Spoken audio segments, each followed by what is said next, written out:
Artist to Art. I'm Aaron Jack. Welcome back to another wonderful week.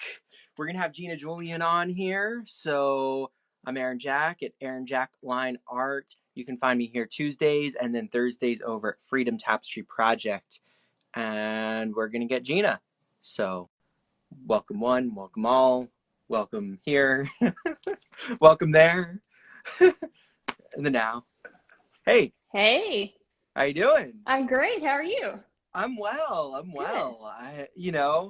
Up at where we are, right? You're in Pennsylvania, correct? I'm in Pennsylvania. Yeah, I'm in Yeah. Pittsburgh. What about you? Awesome. Where? I'm just outside of Nashville, Tennessee, a little town called Franklin, a little bit Okay, south. perfect. Yeah. Perfect. So what is going on outside of Nashville, Tennessee for you? A lot of painting.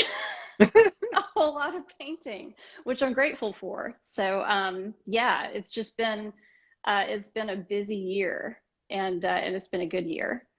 But Okay. yeah. Wow. Tell me about it. This is a unique year. Every year is unique, every day is It unique, every is. hour is unique. So tell me about it.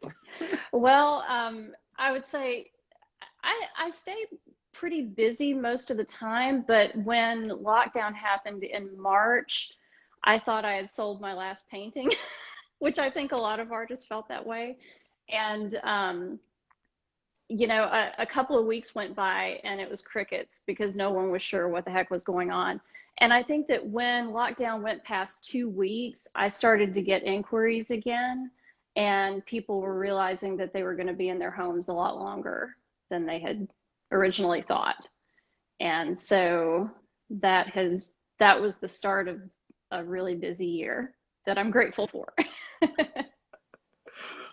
Wow. So Yeah. how did these calls, just like people who had previously gotten your work, or how did they find you? Um, well, I mean, I mainly put out work on Instagram. I just post things. I do releases. That's how I choose to put my artwork out there most of the time.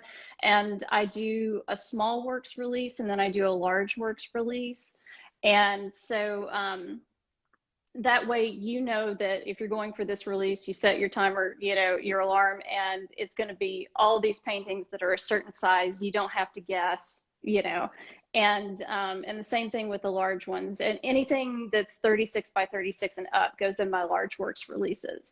And so I do, let's see, this year, gosh, I did 4 small works releases and 2 large ones.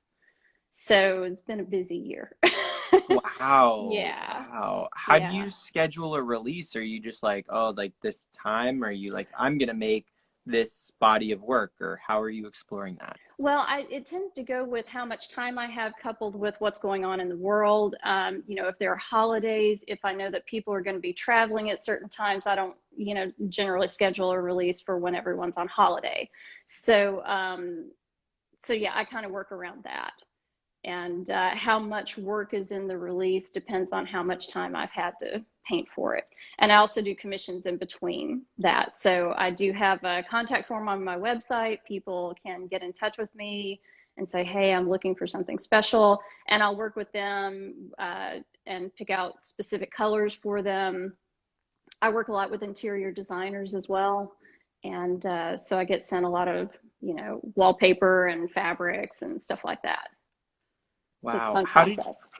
How did you start getting to work with interior designers? Like, what was that process like for you? I went to interior design school for about a year, and a lot of people don't know that. But I moved to Franklin, and there's a very well-known interior design school called O'Moore College of Art and Design, and they specialized in interior design and graphic design and fashion design. So those 3 things. And I went for about a year and a half, and then decided that it wasn't quite suited to my personality or what I wanted to do at the time.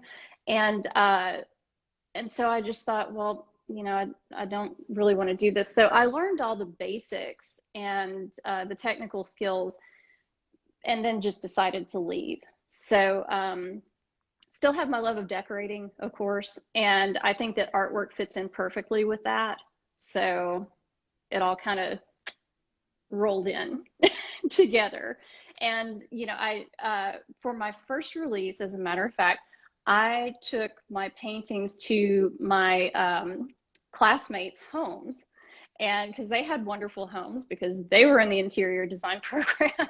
And I said, hey, can I put a hole in your wall and take a photo of my art? And so that's how I kind of got started with the optical art, or as I like to call it, op art.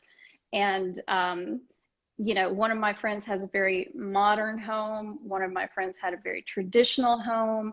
And I put my art in both places, and it turned out that it looked pretty good. So I took photos and posted them, and you know, other people thought so too. And that's kind of how that got started. But for the most part, working with interior designers, I follow a lot of interior designers on Instagram, and I appreciate the work that they do. They work really hard. So it's the little details that I tend to notice in their work. And then there are certain ones that I just jive with their aesthetic. Wow. So how did that process work of just like, or do you constantly work with new interior designers? Are you looking to work with new interior designers? Like if there's an interior designer on here, like what would that process be like to start working with you as an interior designer? So everyone pretty much comes through the contact form on my website unless they know my email address. Usually they just get in touch and say, hey, we've got this client project. And they tell me a little bit about it, and I respond to them, and I'll give them all the pricing and the steps in the process to get it done. And, you know, let them know that, you know, I'm versed with working with a lot of interior designers. I'm happy to accept any fabric memos or wallpapers or anything like that, and give them my address, and then we kind of go from there. And it just proceeds like any other commission, quite frankly. There's not much of a difference. Except there might be a timeline, a specific timeline involved for an install, because interior designers like to do, most of them like to do one big installation where they put everything on a truck, load it in, and then the homeowner comes home, you know, sort of reveal style, and see their whole home. So I work with their deadlines in those cases. Wow, Yeah. that's a pretty intense process. So they're giving you samples, like samples of wallpaper, and you're like pulling little details from it. Like what's that process like to really work with what they're giving you? Well, a lot of times I'm already familiar with the fabrics because I myself obviously love interior design, and I make it a point to go to design centers and familiarize myself with the fabrics that are out there. I just love going through these things. Textiles are an art as well, as you know. And so I get a lot of inspiration from looking at these things myself. But when they send them, obviously they'll have some colors, and they'll have paint swatches and things like that. And having, you know, been sort of halfway, 1 foot in the business, I have books and swatch books, fan decks of all the colors as well. And so the way that I work with them is usually to specify certain colors on that fan deck and say, I'm going to match my colors to this, or I'm going to match my colors to this.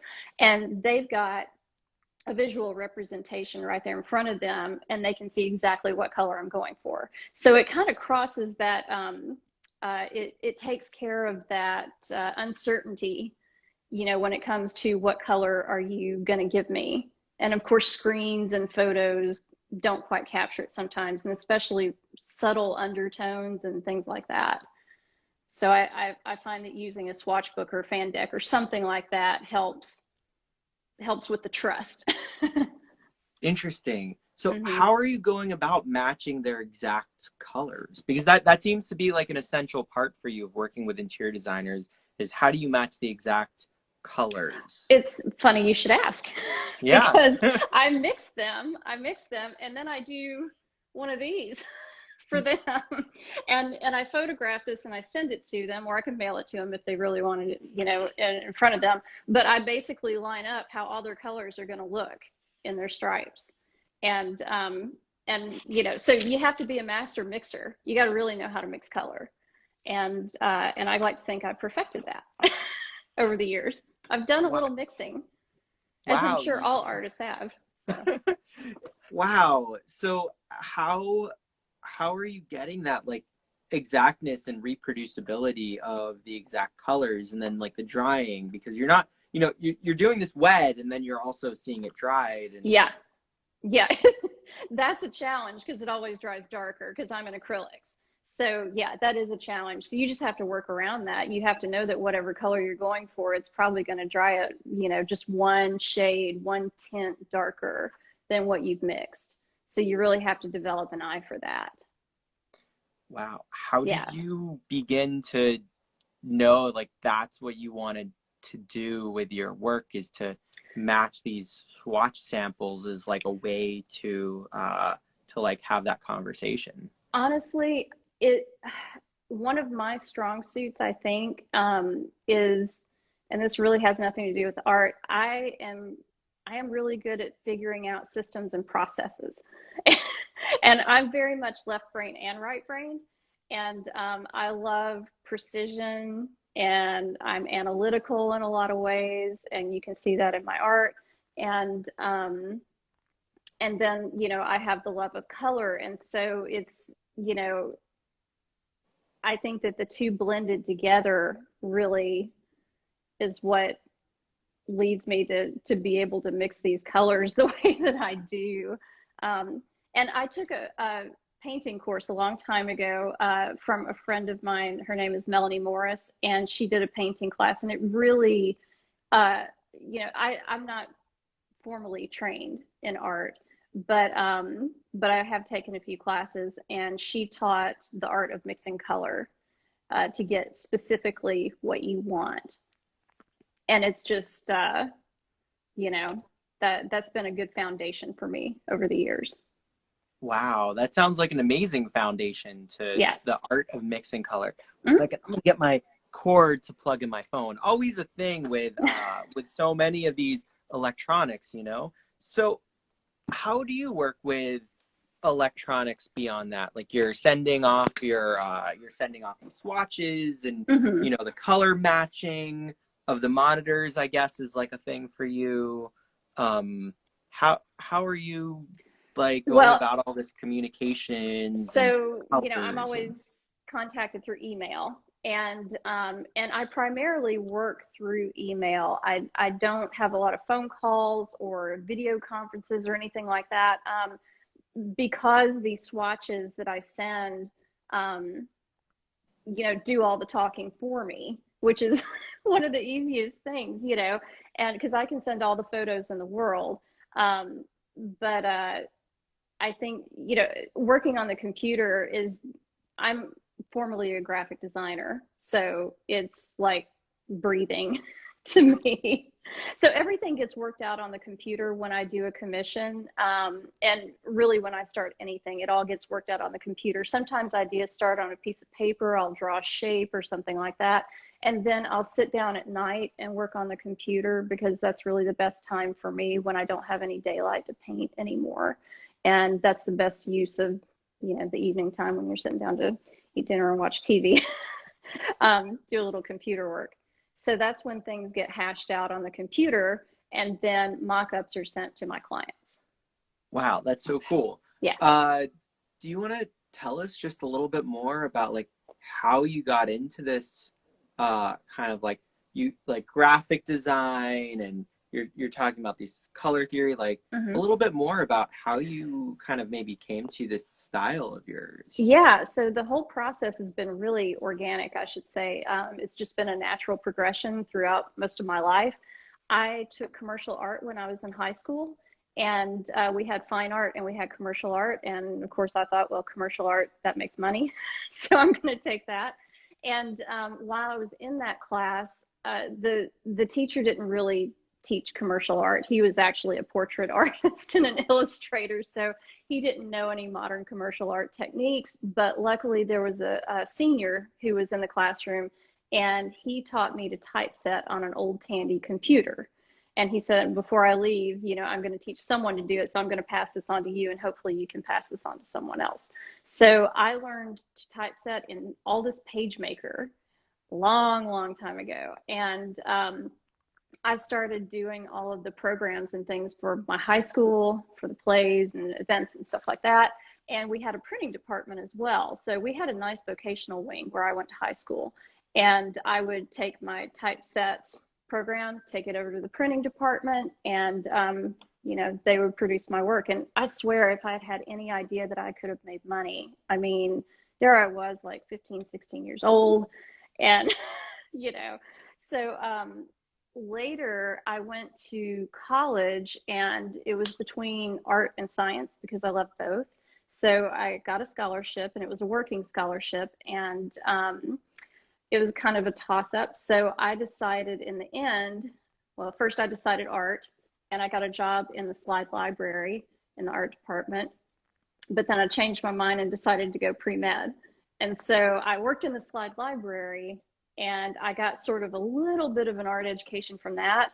But then I did pre-med courses. Unfortunately, I did not finish that.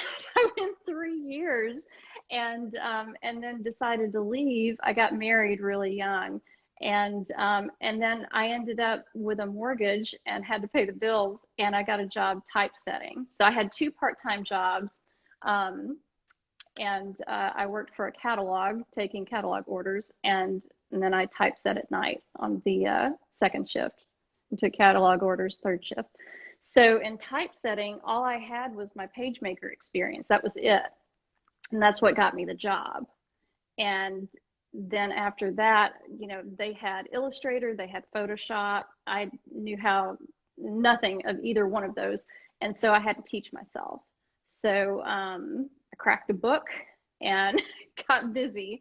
And I learned both of those applications. And that's, you know, that was the start of it all. So from there, I worked for a publishing company for 13 years, and I was everything from a typesetter to like an expediter. I worked and did customer service with all of the advertisers that were in our books. And then I eventually managed the whole production department. So I was over graphic design, proofreading, paste up, back when we had paste up, and gosh, and then the printing department and the shipping department and bindery. So I had a lot of employees under my umbrella, and it was quite busy, but it was such a good experience, and it taught me so much about business, and especially the customer service aspect of it. So I left that job because management wasn't quite my thing, and I went to work for ad agencies. So I was an art director for a couple of ad agencies, and then I was also a web developer. I taught myself how to write code, and I was a front-end developer. And so I worked for a startup, and I also worked for another ad agency. So I've done a lot of different jobs, and I'm a trial by fire girl, and they say, oh, can you do this? And I'm like, sure. Why not? And so, you know, as far as how I got to this is directly related to my web design experience. And I don't know if you can see it in it, but, you know, years ago, we used to have these puffy little buttons on websites. You know, they would have drop shadows. They would look embossed back in the late 90s, early 2000s. And all that changed. I think it was Windows 7 that came out, and the interface had flat color. Like, there were no drop shadows, there was no embossing, there was none of that. It was just flat color. And I had to suddenly change my style of graphic design for websites. So this is a direct, product of having to design with flat color. And the reason I stumbled on it, I was just messing around one day. You know, when you're trying to find your voice and your style, you just got to do a bunch of different things and see what comes out. So I painted this first one. It was monochromatic, and it was very simple. And I styled it up here in my office, took a picture of it, posted it on Instagram, got a few likes, and that was that. And then it sat in my bonus room for like a year. And then I posted it again a year later as a throwback, and a friend of mine said, hey, is that for sale? I want to buy that. So I took it to her house. She has a very traditional home, and it's still one of my favorite pieces. And she said, you know, you should really paint more of these. And that was it. I started painting more of them.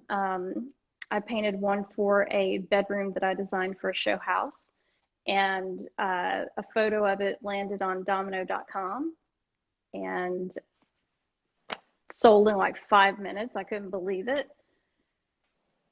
So I got busy painting. Wow. Yeah. Wow, that's pretty incredible. It's pretty incredible. And Sorry then for the just long story. no, I love it. I love it. That's just like a lot to think about. You seem to dive into to just different things really easily and seem to love it. I do. I do. I'm a risk taker, and I don't know. I think I thrive on variety. So, you know, most people don't like change, but I do. So I'm up for it. uh, how, so how does that play out in your work? The risk taking portion of it, you see this behind me? Go for it. Go for it.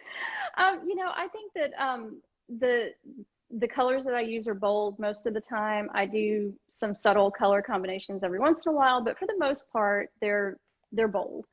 And I like to think that the designs are bold, the shapes are bold, and I call them, you know, statement pieces. So when you buy a piece of my art, most likely it's going to get noticed. You know, you hang it in your home, people are probably going to say something about it. And I like that.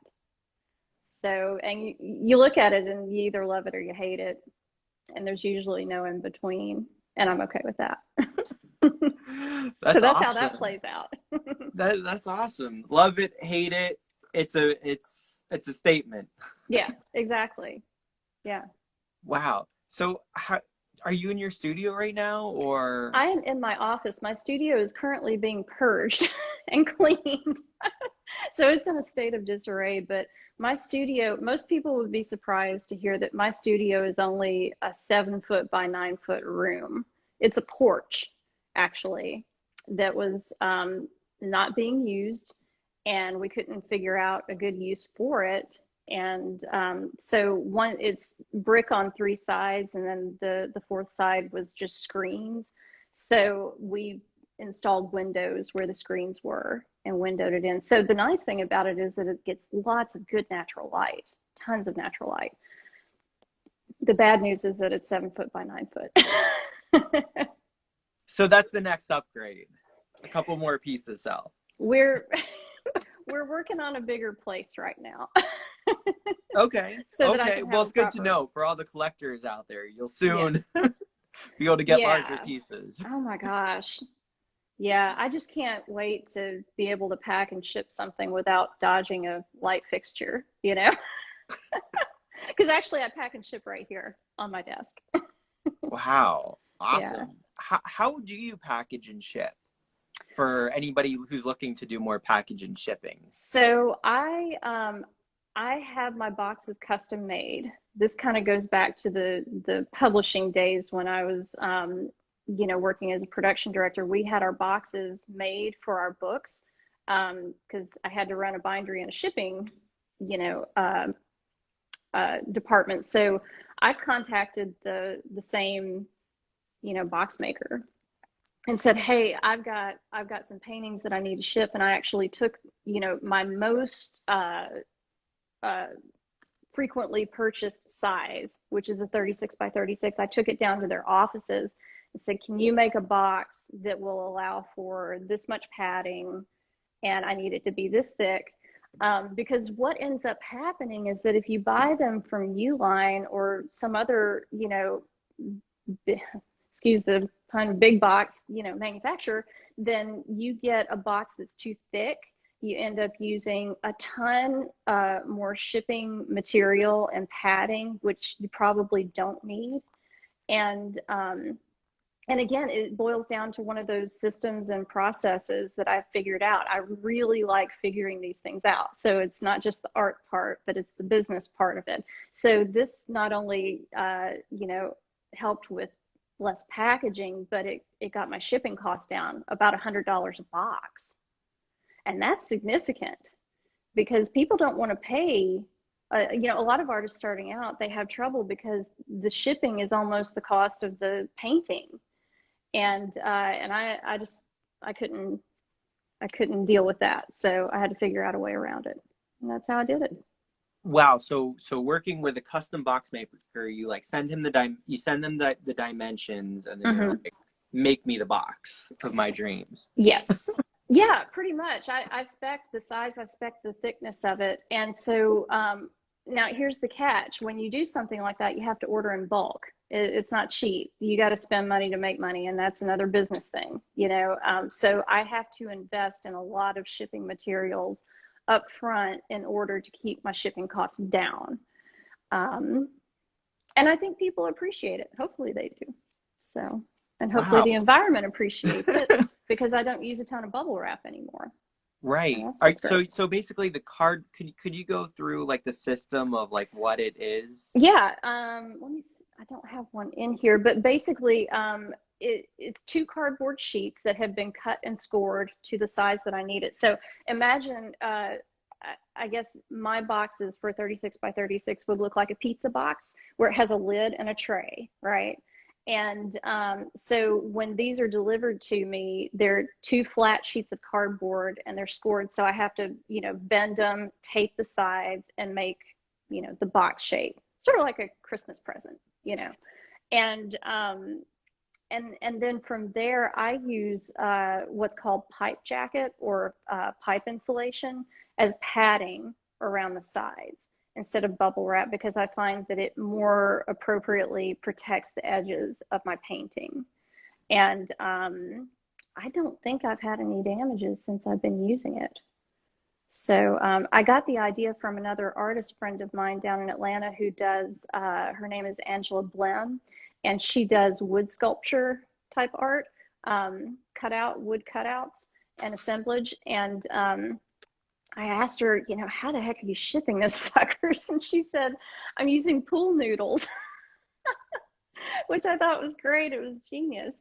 And then one day I was in the hardware store and I saw this pipe foam and I'm like, okay, that's what I need. And it was conveniently cut to a 36 by 36. You can't get much better than that. You can't get much better than that. So that's what I put around the edges, and then, you know, just assemble the top. I use, I will tell artists that the best shipping protection is cardboard. Cardboard, because when things get dropped on your painting, cardboard is just going to be the best protector, more so than bubble wrap, or styrofoam might be just as well, but I prefer not to use styrofoam.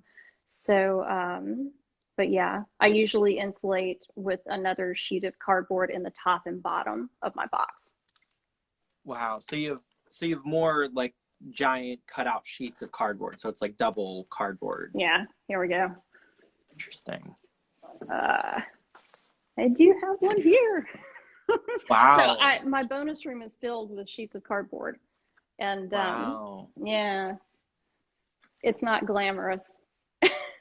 Wow. So it's like double cardboard plus then the edges with the piping, and that keeps it safe.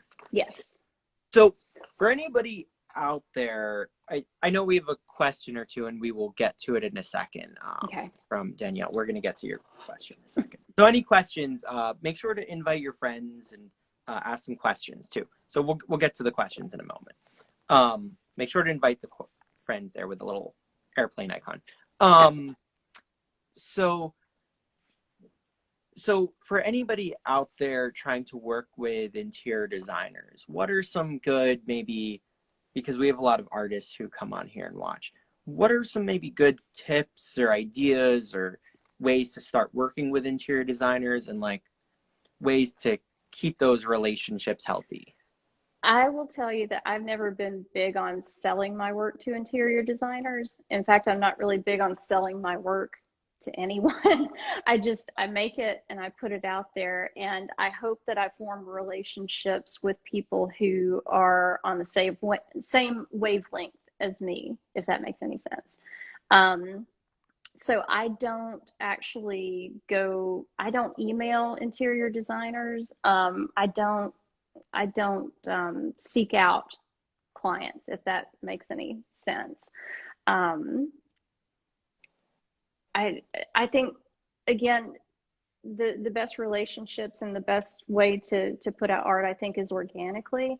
And I think that I don't know if you're familiar with the law of attraction or not, but Yeah. birds of a feather flock together, right?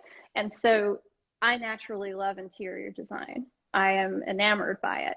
And I like to incorporate it into my everyday life. And so I follow a lot of interior designers, and I notice those, like I was saying, the little details that they put into their work, which is, it means the world to them when you notice these things. They're really,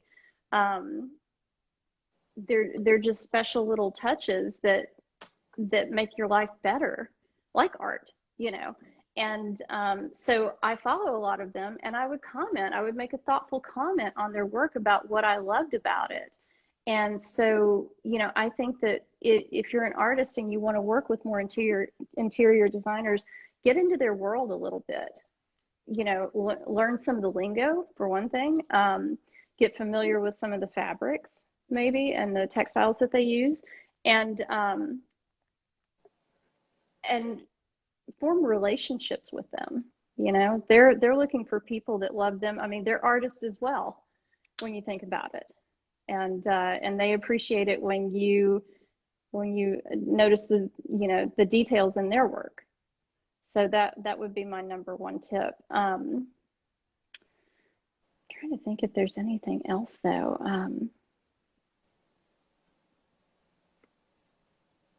As far as interior design goes, I will say this: people who hire interior designers, they have the expendable income for a luxury service. It's a luxury service, and technically, art is a luxury product when you think about it. It is not a necessity, although some people debate that, but it's not, food, water, and a roof over your head. And so when you think about art,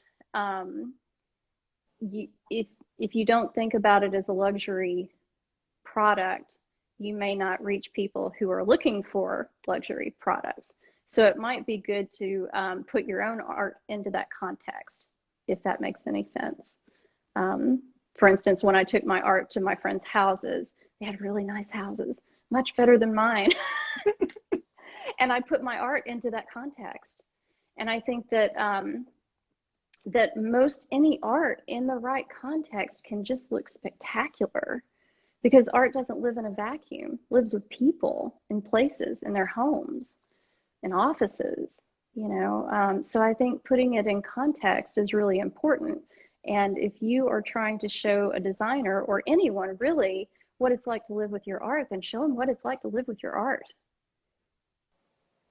Wow. Best advice. That's awesome. Yeah. I really appreciate you sharing the advice with us here. You're welcome. Put it into context. So what are some interesting ways that you've put your work into context?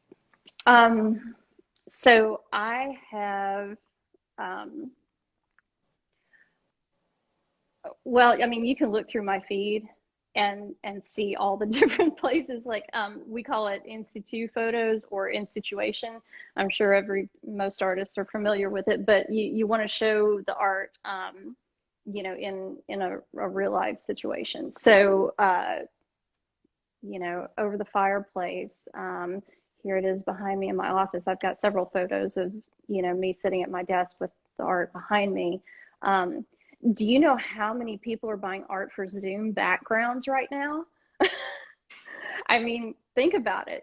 There's a lot of people, and I've gotten a lot of inquiries from people saying, I need something for my home office, because they're all working from home now. So and I've had other people say, hey, the person at my office has your art and I see it on Zoom every day. And I want one too, which I think is so sweet. So, there's a context right there. It's a little bit different, But you'll see that I've put my art all over my home. I've put my art in other people's homes. And after you get going for a while, you start to get photos from your collectors, and they'll send them to you. And especially if you work with interior designers, they most often have professional photography taken.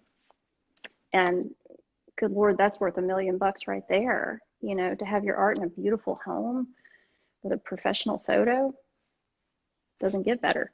Doesn't get better. I know it was my time that I'm also a freelance photographer. So yeah, there you go. So that's awesome. The in context work. So we have a question from Danielle. She said, I love your bold colors and recognizable style. Do you like having a signature style, and do you worry about being boxed in, or are you okay with exploring? What are your thoughts on your practice? Okay, so I have been painting op art for 4 years now, and I do love that I have a recognizable style. A lot of people even go so far as to call it a brand, which I don't know if I call it a brand, but it's recognizable, and people look at it and say, "Oh, that's Gina Julian," and I do love that. It is. I As far as exploring, I'm always going to explore. This year, I did not explore a whole heck of a lot because it was such a busy year. It was kind of crazy, and I was just trying to keep my head above water, to be honest with you. So this year, I didn't do a whole heck of a lot of exploring. But in the past few years, I collect food art, and so I actually started painting some donuts. And I did a collection of donuts and macarons because I have a sweet tooth, and I thought, well, maybe it'd be better to paint it than to eat it. And yep, there it is. So that's one of my favorites. And I also did a series of paint swooshes, and so that was definitely outside my, my normal. Yep, there it is. And I have a love of realism, even though I paint abstract art. I collect realism. And I just wanted to explore something slightly more realistic. And for me, I think my paintings, whatever they are, they're just a vehicle for color. Doesn't matter what I paint. They're just a vehicle for color, because that's what makes me happy. So I will continue to explore, and actually, January is going to be dedicated to exploring. So I'm really looking forward to January, yeah.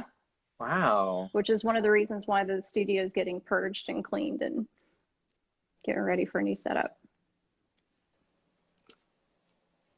Oh, that's a nice interior design shot. That was designed by Ashley Goforth, and she's down in Houston, Texas, and she does amazing work. And I don't know if people can see it or not, but it's over the fireplace. I think it's getting blocked out. Yeah, it's getting a little blocked out. Here you can see it like small there. And this is my friend Catherine Birchback's house. This was from my very first release. So this is one of those paintings that I said I schlepped it over to my friend's house and put a hole in her wall, and that's it.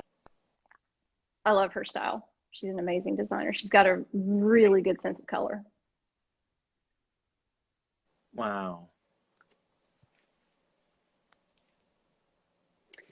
So this room was from one of the Property Brothers shows. They came to Nashville and they flipped a bunch of houses here. And their designer, Victoria, followed me on Instagram and contacted me and said, "Hey, do you have a couple of paintings that we could use?" And at the time I didn't have any inventory, but I said, "What do you need?" And she told me, and I said, "When do you need it?" And she said, "Tomorrow." So I pulled an all-nighter, and I don't know how I did it. I had box fans going. And thank goodness that painting was gray, because if it had been color, I would not have been very good at mixing that. But that was a whirlwind project, and I loved working with them.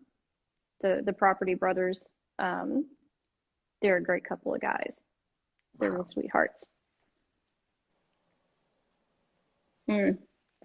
So this is a show house. It was a nursery that was in a house designed by Lori Paranjape, also known as Mrs. Paranjape on Instagram, and another sweetheart of a designer. She is an amazing talent, but she contacted me and she said, hey, do you have anything new going on? And this goes back to that exploring thing. I was like, well, I've had this idea in my head to do some origami, paint some origami. And she said, I think that might work well in the nursery. Can you show me some, mock-ups or something? So I whipped up some mock-ups. These are all digital. They were done in Illustrator and then transferred into Photoshop to do the cast shadows. But I created this, I think it was a set of 9, I think a total of 9 different origami animal prints. And this was the big one that went over the changing table. Wow. Yeah. And that was from the release a few weeks ago. And all those are gone. Wow, congratulations. Thank you. I love filling my office, like filling the walls with art. Those little small paintings, there's just something that's so fun. And I don't know about you, but I used to collect things when I was little, and I would collect things based on their color, not necessarily what they were. So I had like a sticker collection, I had an eraser collection. I just like collecting these different things with different colors, and I would carry them around with me. And these paintings remind me of my little collections that I had when I was a kid.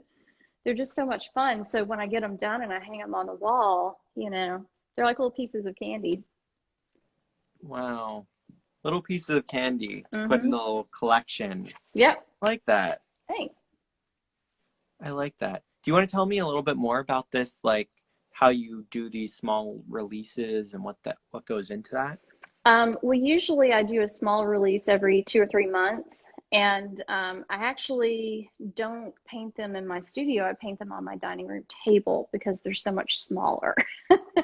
And they require a little bit more light, and so I bring in some LED desk lights and things like that. The process of doing them, I have about, I think, 13 designs. Yeah, 13 different designs that I do for those. And so usually, and this goes for the large releases as well, I'll come up with a color palette and I'll paint different designs in that color palette, because I know that a lot of people like to collect these small ones. For other artists out there, when you're doing small works, don't forget that people like to group things. And so when you can make things collectible, then you have a repeat customer and a repeat collector, and that's just always a great thing, because they know your art, they're familiar with it, they like it, and they want more. And so this is a great way to give them something that they can hang in sets. And this right here is the largest collection. This is what they look like when they're all hanging, and they don't all have to match, which is great. They get framed in wood floater frames that I have made by a local frame shop here in Franklin. And so they get assembled, and then I take them home and sand them and patch them if they need it. And I hand paint them to match my art. So they either get painted the same color as the background, or they get painted the color of one of the stripes that's in the painting. And then sometimes I order silver and gold ones, and I'll do a silver or gold metallic stripe to go with those. Wow. Yeah. Wow. You put a lot of thought and energy into that framing. Yes. Yeah, and it becomes a part of the art, which I think is really cool. Wow.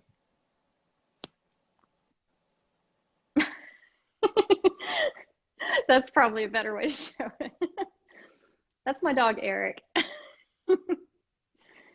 We rescue greyhounds. So Eric is our third greyhound, and he's a sweetheart. He's my baby. But this photo was taken shortly after lockdown, which is why I have a glass of wine I think in my hand or on the table. That was when everyone was just drinking wine because we didn't know what else to do. And that is the large op art that I have hanging. That's my living room. That's where that is.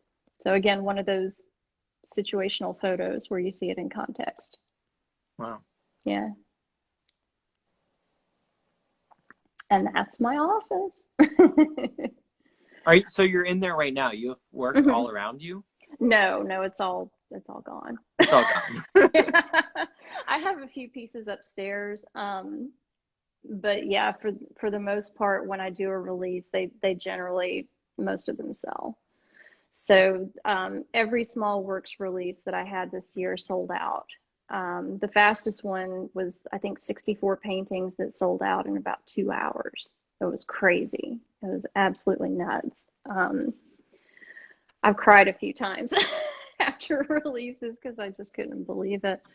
But yeah, so it's traditional for me when I have a release, I will fill my office with all the art, hang it on the walls, put it on the floor, and take a picture of it just because, number one, I want to remember it. But number two, I just want people to understand that lots of color doesn't have to be off-putting. I think a lot of people don't know how to live with color, and they don't realize what an effect it can have on them. And it just, God, it makes you happy. It's kind of hard to look at it and be mad or anything else, you know?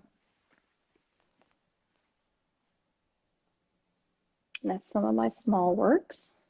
That's the corner of my office.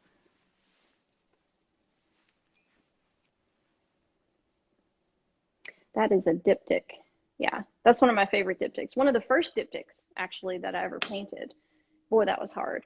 So when I do diptychs, there's a lot of math. There's a lot of math involved with all of them, but especially the diptychs because they've got to match up.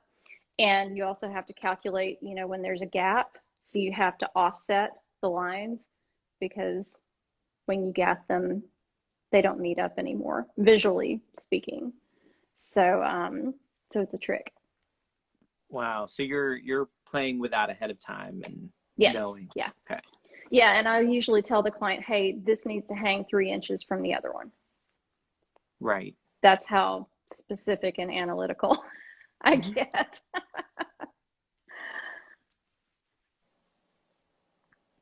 So that's a big painting that was in a studio that I used to have a couple of years ago. I rented a condo because, again, I thought it was important to have a place that where I could hang my art and show people what it might look like in their living rooms. And so I decorated the living room of this condo just as a traditional sitting room, and then the bedrooms I used for painting and storage. And that was a photo from that condo. Wow, that's cool. Mm-hmm. And then we've got a couple. So a lot of people don't know this, but I used to, I'm not going to say race motorcycles because I didn't formally race. There was no trophy at the end of this. I did what's called track days. So my husband and I rode track for 10 years, I think. So I learned to ride a motorcycle at 32 years old. And then at 33, I got on a racetrack. And it's called track days. So what it is there's 3 groups that you go out on the track with. There's a novice, an intermediate, and an advanced group. And you get in the group that, you know, is obviously akin to your skill level. And you learn and you advance. And so you eventually, you know, start a novice, work your way up to intermediate, and then go to advanced. And this was, I think this was taken in 2011, something like that. But I'm an adrenaline junkie. I love things that go fast and I like heights. I'm really comfortable at heights, you know, on tall scaffolding and ladders and stuff. I've got no problem painting. I don't know why, but I find it peaceful when I'm at a higher level for some reason. But anyway, a lot of the designs that I come up with have a lot of motion in them. And, you know, so I've got this one sort of zigzag design and I called it zip line. And a lot of the names that I come up with have to do with racing, like the back straight or the chicane or something like that. And so, yeah, I miss those days. That was my first day in the advanced group. That was fun. So if you'll go back to that other photo, I'll show you. Oh, yeah. The number that I had put on my bike was number 13, and it's a significant number for me. It's my lucky number, my personal lucky number. And so if you look at any of my paintings that are 36 by 36 and up, including this one behind me, they all have 13 stripes. So 13's just been my number, and I cling to it. Cool. Maybe when I start exploring, I'll do 15 or something like that. I don't know. But yeah, so 13 is a significant number for me. And I painted my bike pink. And that way, when I passed guys on the track, they would know it was a girl that passed them. There weren't many of us back then. That was a long time ago. There are a lot more on the track now. But back then, you know, out of 150 guys, there were maybe 3 girls. And that was it. Wow. So that was like a big thing for you then. Yeah. It was fun times. That's what I spent all of my disposable income doing, that and buying art. So, yeah, I retired, I guess about 4 or 5 years ago when I started painting. I was like, you know, I kind of need my arms, my hands. And I mean, it's a very dangerous sport, and it's not something to take lightly. And so, yeah, I gave it up. I had my fun, and I crashed. I had a total of 5 crashes in 10 years. And the last one I had, I went splat in the middle of the track, and I looked up and there were 7 bikes coming at me. And I said, okay, if you live through this, you're not getting back on the track again. And that was it. And obviously I made it through. So here I am painting and having the time of my life. So I just traded one for the other. Wow. That's pretty intense to have 7 bikes coming at you. Yeah. Yeah. And the hard part is that most of the things when you're motorcycling, the things that you think that will save your butt actually don't. So your inclination when you see 7 bikes coming at you is to run. But the safe thing to do is to stay put. You have to go against your every, natural instinct to do what will actually keep you alive. Because someone on a bike can't dodge a moving target. It's like trying to dodge a squirrel on the road. You just can't do it. So the best thing to do is if you land in the middle of the track, you stay put so that they can dodge you. And then when the track is clear, then you get off. Wow. It's a lot of stuff like that. Wow. So people are dodging each other. I'm sure you've had to dodge. Oh, yeah. Yeah. In fact, the reason I landed on the track, pardon me, that last time was because I did not dodge. A guy pulled in front of me and I had nowhere to go and I hit him. And he didn't know it. He kept going. It didn't hurt him. But my bike just, that was it.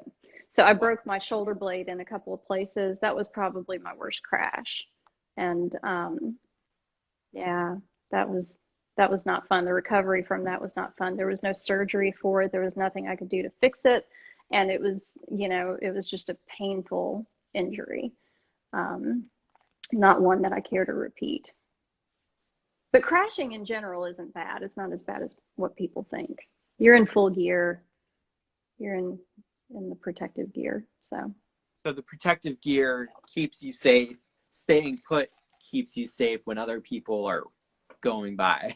Yeah, I mean, like I said, there are things that you have to do that that people just they're not natural instincts. Like if someone else crashes, you shouldn't look at them because you will go in that direction. Target fixation, that sort of thing. Yeah. Wow. So you really looked into this, the system of not getting. Well, you're taught that. They teach you when you go. So yeah. Oh, okay. Yeah.